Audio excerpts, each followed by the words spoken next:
హిందువులు పవిత్రంగా చూసుకునేది ఆవు.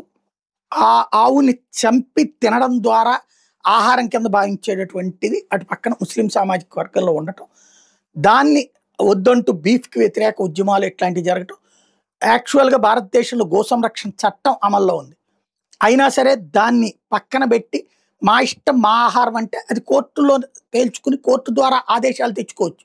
కానీ అలా కాకుండా చట్ట వ్యతిరేకంగా గోవుల్ని తరలించి చంపి మాంసం తీసి తింటున్నటువంటి వాటిలకి అడ్డుకుంటూ గో సంరక్షకులు రోడ్డెక్కి ఉద్యమాలు చేస్తుంటే ఇప్పుడు వాళ్ళని చంపే ప్రయత్నాలకి తుపాకులే వాడుతున్నారు అన్నటువంటిది ఏదైతే ఇబ్రహీం అనే వ్యక్తి సోను సింగ్‌ని కాల్చినటువంటి ఉదంతంతో తెలంగాణలో మరొకసారి ప్రస్ఫుటమైంది. దీంతో ఇప్పుడు ఒకటి నిందితులను అరెస్ట్ చేశారు. ఆసిఫ్ అనేవాడు ఒక్కడు తప్పించుకున్నాడు. మిగతా ముగ్గురు అరెస్ట్ అయ్యారు. మరొక వైపున సోను సింగ్ కి ఇప్పటికి ఒక ఆపరేషన్ జరిగింది. ఇంకొక ఆపరేషన్ చేయాల్సి ఉంది. ఇంకా చావు బతుకుల మధ్యన ఉన్నటువంటి పరిస్థితి.